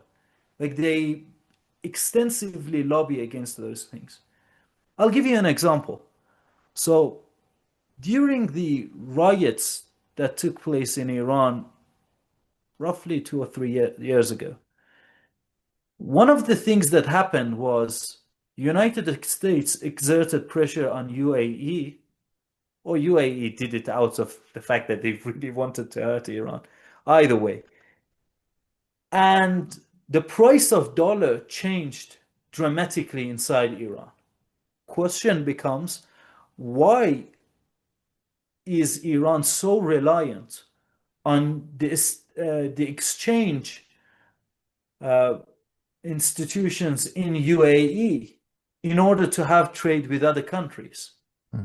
Why not pursue uh, bilateral currency swap agreements? Mhm. Uh, why not do that? And in fact, very recently, when there was a threat, when you know that there are all these spikes and fluctuations about war. Not we're not talking about the economy. And from time to time, United States president says something. All the systems in the region go on high alert. The militaries go to full combat readiness state and things of that nature. Different countries were sending message to Iran. The politicians in Saudi Arabia came to Iran. Qataris went to Iran. The Omanis came to Iran. The United Arab Emirates officials didn't feel the need to come to Iran. Why? Because they know that they can exert pressure on the Iranian economic system. Mhm. And they know that the Achilles heel of the Iranian government, our country, is an economic one. And because we are so reliant on them to have trade with other countries, Mhm. they know that they don't need to send a delegate to Iran. They don't need to send any delegation to Iran. And again, that comes from the fact that these interest groups, they benefit from the relations that they have established there. There was a news that came out about China dealing with 100 countries in yuan. The sad thing is that as of right now, I don't know if Iran is one of those countries. I don't know. And while it makes perfect sense for Iran to either do that, or do cryptocurrency as you suggested, do something. Yeah, Don't be for me, there's reliant. only Bitcoin. Everything else is a shitcoin or fiat centralized currency. You know what I'm saying? It's just Bitcoin. It's everything else is centralized. It's all everything else. I know many Iranians, they dabble around with all kinds of shitcoins. They're losing money speculating on all kinds of bullshit. I'm sorry to say my No, no, I choice of wasn't. words, but yeah, No, I wasn't referring when I said cryptocurrencies. And I said do something. I didn't mean uh, these other miscellaneous cryptocurrencies. I meant Bitcoin, Ethereum is a good one. mm, it's But centralized. Yeah, but anyway, yeah. no, no, I understand. After I many years of understand. yeah, Yeah, I understand where you come from. But still, we're talking about a much better alternative than to be reliant on fiat currency, which I mean, the justification that they give you is laughable. They say that, well, we're not really reliant on dollar. We're using the the currency of United Arab Emirates. Well, that is pegged to dollar. You do understand that, yeah. And right? Iran So has an inflation rate of one of the highest. I think approximately 40% or something, right? yeah, so like they lobby against all these alternatives. Again, Yeah. when I said do something, it was due to the fact that during the administration of President Pezeshkian, during the first 6 months of his administration, he was somehow capable of cutting the value of the Iranian rial in half. A very great achievement by his administration. And God forbid that you say anything about him, the people will criticize and chastise you to hell and back. But again, going back to the core of your question, there are many of these solutions: barter, uh, bilateral currency swap agreements, having dabbling in these organizations like BRICS, in Shanghai Cooperation Organization. I'll give you an example of to what extent they are neglecting these things. So everyone talks about BRICS, and the Iranian analysts, when they go and talk somewhere, they love to bring BRICS up. Well, fun fact, there was very recently a summit between the foreign ministers of the BRICS countries. The Iranian foreign minister wasn't there. UAE sent two delegates there. We didn't. We sent like a deputy of the Iranian foreign minister. We didn't send like our foreign minister there. The Iranian foreign minister was actually in Azerbaijan. When you think about that, you would start questioning things, and you almost feel that this negligence is a deliberate one.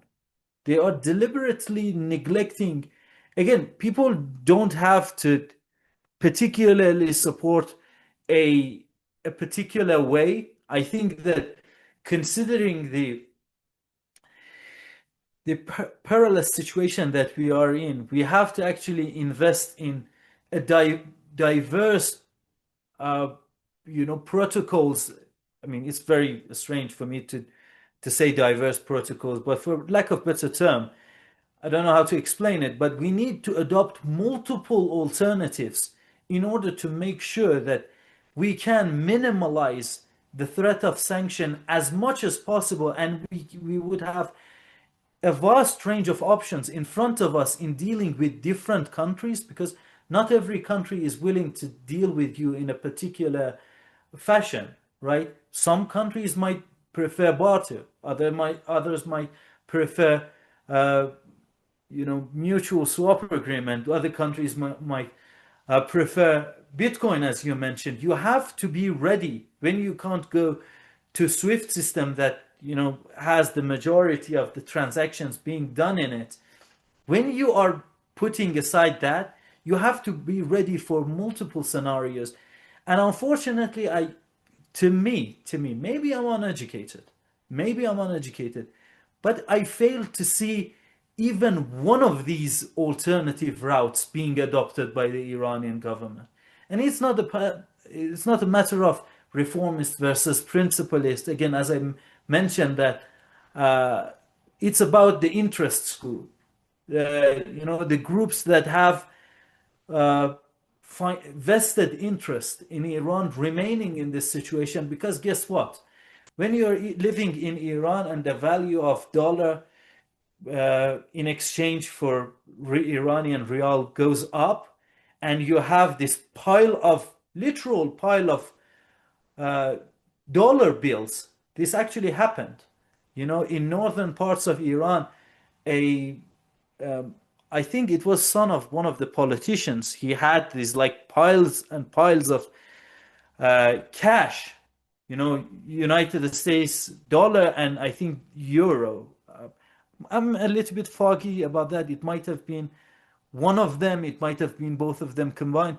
But the thing is that when the Iranian rial is devaluated, then what does that mean? Your purchasing power doubles. Yeah, And why exactly. why would you go against that? Why would you go against that? So it's a very hard thing to do. Uh, Hopefully, I know that if you want to invite anyone on your show to talk Mhm. about these things, Masoud Barati is a perfect guy to go to. This guy has worked on sanctions extensively. I don't know, because he's a very busy individual. I don't know to what extent like he would have time to actually do this, but he might be able to speak about these things better than I do. Yeah, it would be great. On top of that, if he understood the essence and properties of Bitcoin and what it means as money, and with all its properties that we could have never imagined as the truly hardest, scarcest money. Anyway, Ehsan, thank you so much for sharing your knowledge, your wisdom. I really enjoy. I could go on for hours with you. Is there any I don't know, you want to direct my listeners to any website or besides your X handle? Well, I recently started writing for this Azari think tank, Crescent Research Center. Oh, well. People can find my article, which is going to be published soon. Uh, I touch upon some subjects with regards to the negotiation between United States, Iran, and the European Troika. I mean, I Great. explain the history of that. That is going to be published soon. Hmm. Fun fact, I actually received cryptocurrencies as payment. So like it's not, Bitcoin. yeah, it's not because I said you might have inferred that I'm against Bitcoin or like cryptocurrencies. That's not the thing. But I mean, when you're a policymaker, you have to have like this basket of options, these wide range of options that you need in order to, to protect the interests of the national interests of your country. Yes. So that's some place that people can find me on. Uh, the the honorable gentleman that you mentioned, Kevork Almasyan, uh, apparently he has seen very positive feedback. He has received positive feedbacks from Yeah. his audience. So he reached out to me and he said that he's interested to host me on a monthly basis. Wow. Wait, Great. a month monthly is way too quick for me. Like these interviews for me are demanding. Like I can I imagine. usually don't have the temperament. Yeah. Appreciate it. Sorry. Yeah. Yeah, I don't have the patience to go Oh, through all but these I really chats. loved how I mean, you give a really good overview and at the same time, very comprehensive, detailed, insight into the different rabbit holes. So, yeah, I mean, it has been a very lengthy interview, but maybe we can continue this conversation, maybe whenever you have some time, maybe in a half a year or 12 months. Just to wrap this, I mean, what do you see like in the next? I mean, like if you zoom out a little bit, like what do you see as a development, or what do you think is going to happen, like on a geopolitical level, or I don't know, uh, economical level? Do you see as something coming up, or? Look, I have to mention something as a disclaimer, and it's basically me trying to justify that if the things that I'm going to say go wrong, why that is. You know, as a as an analyst, you are faced with a dilemma. You neither want to become the guy who talks for hours and hours and explain the things that have already been done. You Mhm. don't want to be a historian. No offense to the historians, but that's not the reason behind people listening to me. They want to know, well, where are we going from here? And then on the other hand, you don't want to become a fortune teller because at the same time, there is an archaic nature to the international community. You have so many players. And I would say that the rate at which events are developing in the world has started to increase at an accelerating rate. You know, each day you wake up to a crazy news. Like one day you hear that Ukraine has launched a very massive drone attack on strategic bombers of Russia. The next day you wake up and you see, well, Iran has obtained 10 million pieces of documents, top secret Yeah, documents I heard about that. Wow. from the Israeli regime. And that's a massive thing. So like the rate at which things are moving forward are honestly shocking, but the overall direction that we are moving towards is rather clear. The way that we are going to go there to reach that destination is unclear. Like you want to go to another city, you have multiple options. You can go through different routes. But one thing that is very clear is that there is a decoupling happening between United States and Europe. Europe is developing its agency. And I know that this is a hefty claim to make, this considering the infrastructure, the institutions that have been established in Europe that greatly hinders the capabilities of these European countries to to separate themselves from United States. But you know the overall trend in that era is one of the decoupling nature. So that's with regards to that. You have other players in the world that are gaining more and more confidence.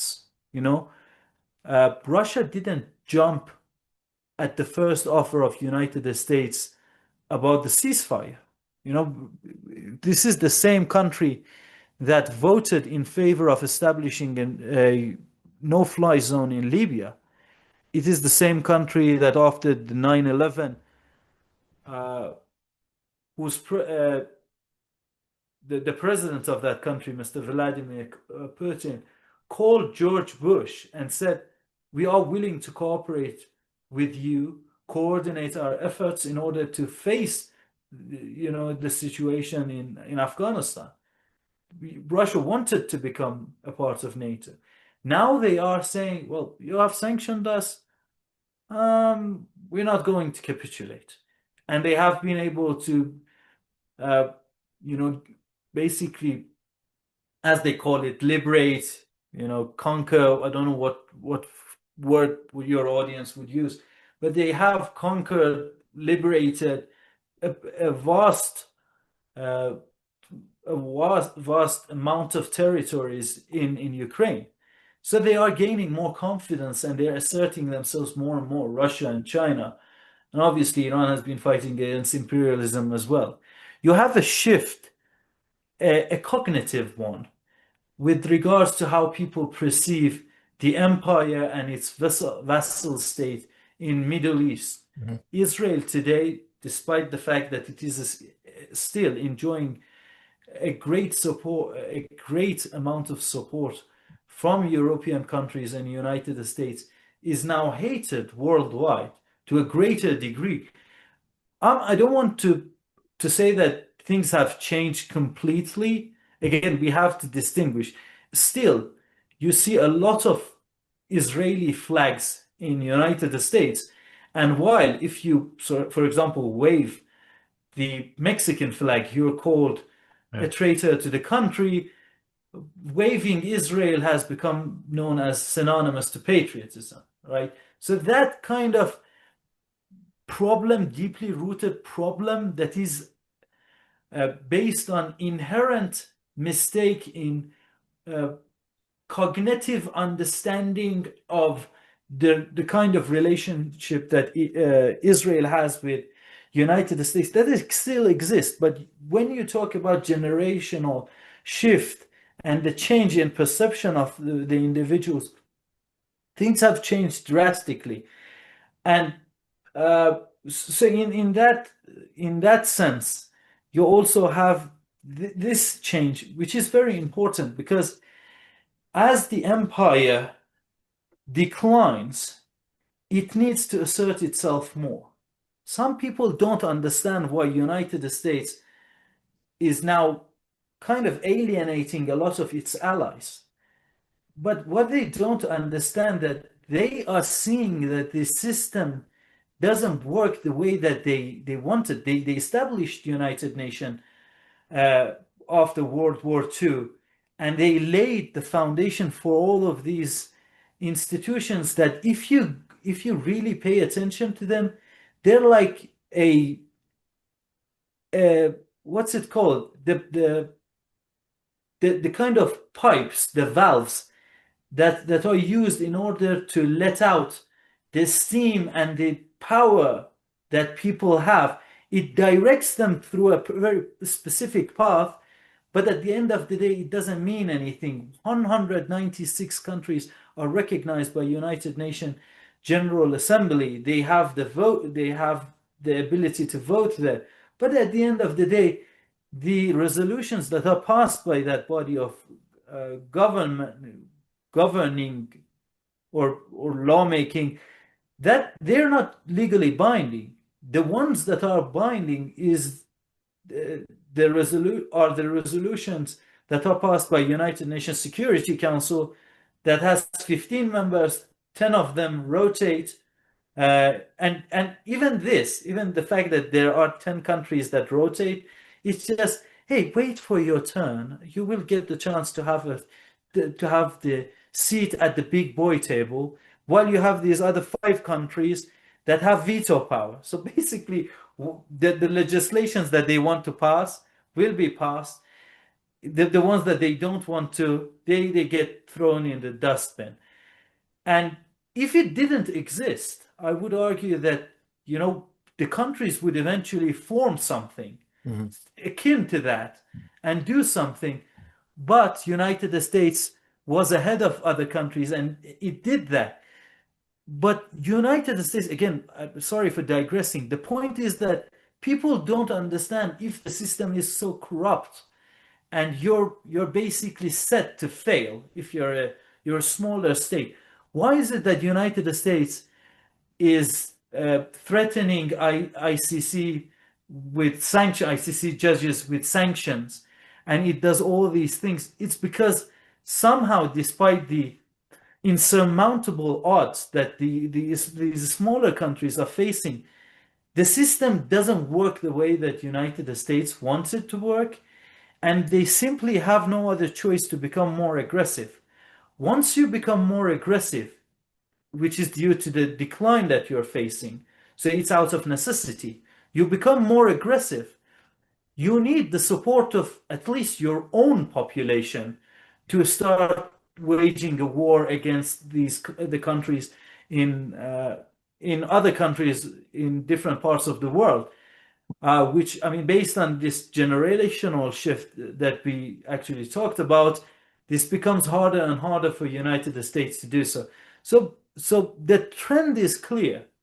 To what extent United States would act like a sore loser and would accelerate its efforts in order to undermine these international institutions and the international law that has been in effect after World War II, that remains in question. But again, the trend is very clear decoupling of United States and Europe somewhere down the line, United States becoming more aggressive, waging more wars, acting more assertively, the other countries facing the necessity to counter that assertion by United States, doing their own things.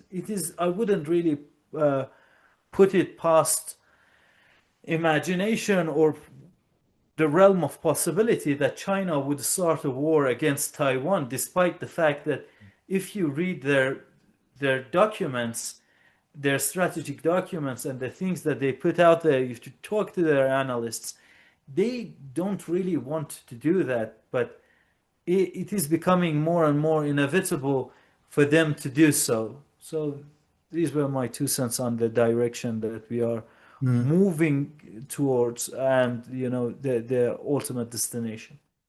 Now, I personally think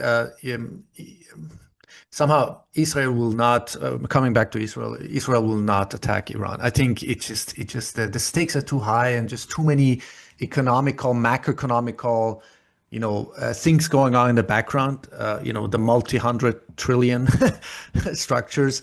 And what you are sort of describing for me is the systemic, control, systemic corruption, systemic, pedophilia, blackmail of U.S. politicians, who's controlling whom, the systemic genocide in Palestine. It has all become too obvious, in our faces. And I think this is maybe not a mass awakening, but I think it has wakened up a lot of people, and that's why also I'm doing these conversations. You certainly can say that it's an inflection point. The trend is changing, there is no going back. We are, you can't really turn back time. And with regards to Israel, since you brought up, Israel attacking Iran, look, I refrain from, going down the round path that I have been gone down of. But one problem that we have inside Iran is the fact that I explained to you the military capabilities of Iran. Your audience might have that at the back of their mind, and they might have been convinced while listening to this. But they might later on go and think, oh, wait a second. Is this pseudoscience? Is this guy trying to trick me? Is this guy a snake oil salesman? Because if Iran is so powerful, then how come they're suffering such a big loss it wasn't a big loss, but there's a streak of failures in the region and in facing with Israel. I would say that's a completely 100% reasonable thing. I mean, which when I'm thinking like this, when I'm explaining things to myself, writing articles, these questions, they haunt me as well. That's why, despite the fact that no one has asked me this, like I have thought it, because this was a question for me as well. How come that we are suffering this?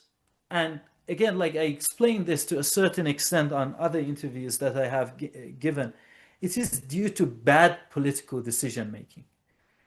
The earthquake, the intelligence earthquake that Iran basically conducted by stealing all those documents that have immeasurable consequences on the very fabric of the power dynamics, not just in the region, but globally speaking. When you take that into consideration, and the fact that it's already 2 days, 2 or 3 days, 4 days, I don't know, I've lost count, since Iran has published this news, and well, everyone might have had the expectation for it to be much grander than what it has become, is due to the fact that at the end of the day, you can't really escape political decision making. If I was in charge of that program, by the way, I'm not affiliated with the Iranian government. So when I say that, I don't mean that like even a possibility of that exists, but I would go on and tackle that situation in a very different manner that the Iranian intelligence slash government has, that the route that they have adopted in order to, publicize this information. Which brings us again to what I mentioned earlier, bad political decision making. It doesn't matter how many pieces on the chessboard you have, whether you have a full set of cards that you're playing with in a game. If you're bad in your policies and in the strategies that you're adopting, in the kind of framework of operation that you're using in order to pursue your goals, you're set for failure. And this is something that again, people see me explaining to them like these quite remarkable accomplishments of the Iranian military, and they expect Iran to, like, I wouldn't say that they endorse this just for the sake of those people who are monetizing or viewing the monetization of your videos and everything, but they would say that Iran would be able to annihilate Israel. We're not endorsing that just for the YouTube algorithm, but then the question becomes, why hasn't it done so? Of course, the answer is bad political decision making. So again, but sorry, I wouldn't move it past the realm of possibility for Israel to attack Iran.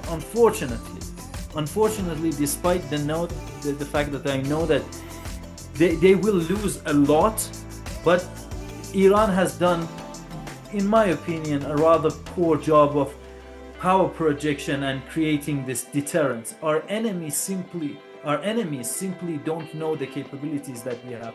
And the people who are sort of, lobbying for Iran or lobbying against war with Iran in the West, as I mentioned earlier, they're the ones who say, oh yeah, Bava 373, that's the reverse engineering version of S300. That's how much the odds are stacked upon against us with regards to political apparatus. Right. At the end of the day, in essence, the reason I'm also doing this is that I'm hoping, wishing that we together, or I have an effect on other people's, decision making or perception, or I don't know, intelligence, knowledge, wisdom. So, I seek peace, not only for human civilization, but of course, in this context for the Iranian people. I'm totally undogmatic. My soul is, because I still have family, in Iran, and I still feel, the suffering, the pain that the Iranian people have been going through. So all the, numerous sanctions and embargoes and whatever, inflation. And that's why, I'm a huge fan, I'm a huge advocate of Bitcoin, because especially, let's just stick as a long-term store of value. It would just, self-responsible, self-custody, just memorizing or writing down 12 or 24 words. It's like really evolutionary especially for people in Iran to have the purchasing power, not only preserved, but increased by orders of magnitude in the years to come, or the months and years to come. And and I must really admire the intelligence on every level imaginable in Iran, whether it be science, technology, intellectual, intelligence. So it all, as I think, coming together. And I want to thank you, for sharing, your real super expertise on, all those aspects. And do you have any final words or conclusion you want to leave my audience with? I think that we have discussed everything that needed to be discussed. Thank you for inviting me to your show. Thank you, Ehsan. Okay, bye. Bye. What